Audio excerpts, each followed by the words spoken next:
Hey everybody, what's going on? Hellmite here, bringing you another video from Grab the Lantern today. Today I wanted to talk a little bit about Grievous Wounds and some of the pitfalls and mistakes that I've seen players make in games with regards to Grievous Wounds usage. I'll go through some of the biggest things that I've seen, as well as give a few tips about how you guys can think of Grievous Wounds and use them in your own game.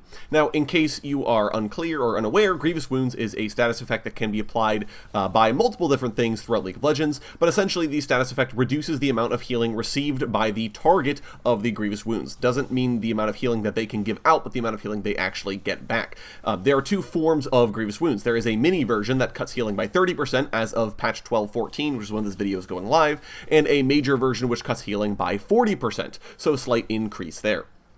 Now, a lot of times I feel like I see people building Grievous Wounds in bad places, or not building Grievous Wounds in good places, or building Grievous Wounds in ways that make you kind of say why. So today I wanted to kind of break that down and discuss why these are mistakes and how you can think about it better. To address the first problem, which is players either building Grievous Wounds in bad places or building them in, or not building them in good places, Grievous Wounds are readily accessible through the item system. There are 3 items, Executioner's Calling, Bramble Vest, and Oblivion Orb, whose upgrades are all able to respectively give you the bigger Grievous Wounds effect, but the mini items as well also give you mini Grievous Wounds. Now, these are very relevant items because in the kind of situation where you end up against a champion that's able to heal quite a bit, especially if they get ahead, being able to purchase Grievous Wounds is a very good way of helping to address their overall power and ability to play in the lane. However, a lot of times I feel like I don't see players building Grievous Wounds in situations where it would be really good. If you're in a situation where you're laning mid lane against a Vladimir, for example, an early purchase Oblivion Orb is going to be very, very valuable. Oftentimes, it's not that players don't want to buy the Grievous Wounds, but it's that they have a very core build path in mind that they feel like they have to go for. I know I'm going to build my Luden's Tempest into Rabadon's Deathcap, into Void Staff, and at that point, maybe I'll think about throwing in a Morellonomicon. Getting the Grievous Wounds in this situation, though, you're going to be pushing it too far back in your build for it to actually matter, and spending 800 gold now for a little bit of extra edge against the enemy champion is going to be a very potent play that you can make.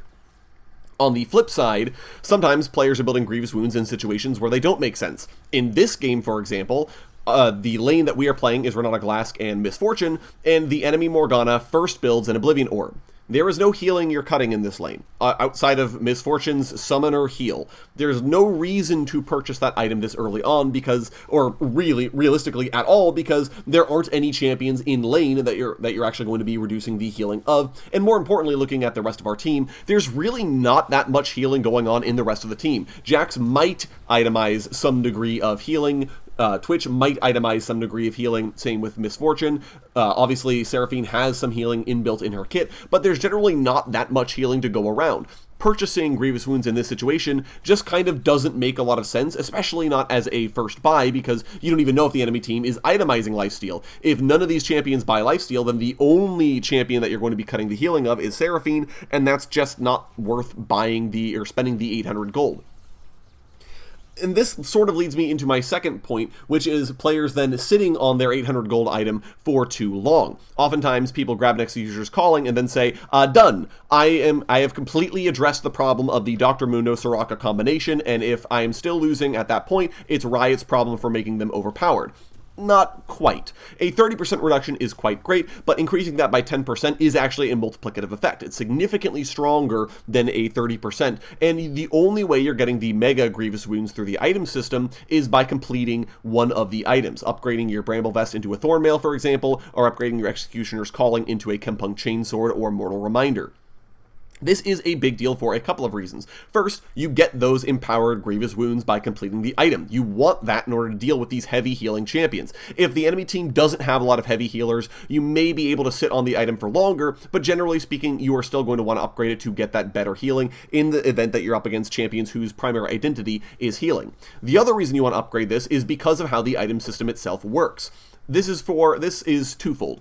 First, not upgrading your item means you're sitting on a component item for a very long period of time. This is not only taking up room in your inventory, but it's not giving you mythic passive stats because it's not a legendary item. You only get the mythic passes for legendary items that you have, a Executioner's Calling or an Oblivion Orb. Those aren't actually legendary items, and therefore you're costing yourself stats by sitting on this item. The item system really rewards you for finishing items, and sitting on a component therefore is going to be punishing you. The other thing is that items get more gold efficient the further down the line you get. A completed item is generally 100% gold efficient at least, and therefore any extra passives or actives it has are essentially free. They're sort of tacked on there because the item itself is already giving you 100% gold's worth of stats, and the extra passives are sort of extra bonuses thrown on. However, early into the game, component items tend to not have that. They tend to only be majorly gold efficient if the passive is worth a certain amount of gold to you. And this is the case with Oblivion Orb, Executioner's Calling, and Bramble Vest. A certain percentage of the gold value of that item is tied up in the passive that you're buying. And if you're not getting a lot of value out of that passive, then it's not worth buying, right? You're wasting a lot of gold for a passive that actually isn't very relevant for you and not really coming that far up. So in that regard, it may make a lot more sense to upgrade it to an upgrade to a Chempunk Chainsword, for example, because then at least the passive is free. The item is already giving you all the stats it's supposed to give you for the amount of gold you spent, and at least then the Grievous Wounds are sort of being tacked on there. So even in a situation where they're not as useful, let's say for example the Jax never ends up building Lifesteal or the Misfortune never ends up building Lifesteal, you don't really care because at least you're 100% gold efficient. The other thing you can think about with the item, with the Grievous Wounds, is realizing when you have access to them elsewhere. Oftentimes, I see players playing champions that have Grievous Wounds built in, who then use those who then buy extra Grievous Wounds, and they sort of don't need to, right? If your name is Kled, you have Grievous Wounds built in on your queue. You don't actually need to buy an Executioner's Calling. If your name is Varus, you don't need to buy an Executioner's Calling. You have Grievous Wounds built in. Katarina, same deal.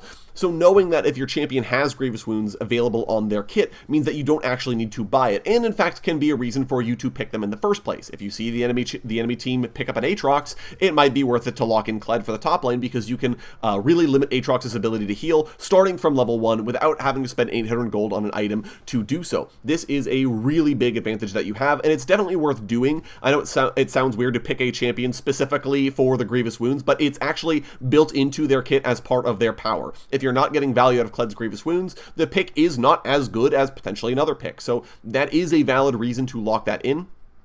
The other thing you can consider doing is if you don't have a champion that can apply Grievous Wounds, or you already locked in your champion and then they locked in a heavy healer, you can instead pick the summoner spell Ignite. I know this is not always doable. Junglers, for example, are just kind of SOL when it comes to this, unless your name is Shaco, but being able to grab Ignite means that you have constant Grievous Wounds available to you without needing to actually buy it. Ignite's cooldown is fairly low. It is trading a summoner spell slot for an item slot, which may not look like that great of a trade given that you have 6 item slots but only 2 summoner spell slots, but it does mean that you have ready access to Grievous Wounds when you want them, and that it is guaranteed. It's a targeted effect, and it's a very long duration Grievous Wounds effect as well. A lot of the items apply it for a very limited duration, especially the mini items. They only apply it for like a second and a half, versus Ignite, which applies it over its entire duration, which can really do a lot to limit the healing from champions like Aatrox or Dr. Mundo with their ultimates running. So anyways, I hope this was useful for you guys. I hope this gives you some idea about how to think of Grievous Wounds in your own games, but you'll have to let me know what you think of any of this down in the comment section below. If you enjoyed the video today, go ahead and leave it a like, and if you really enjoyed the video, consider subscribing. I upload a video every Monday, Friday, and on patch days as well. Once again, thank you guys so very much for watching. I do appreciate it, and I'll talk to you all later.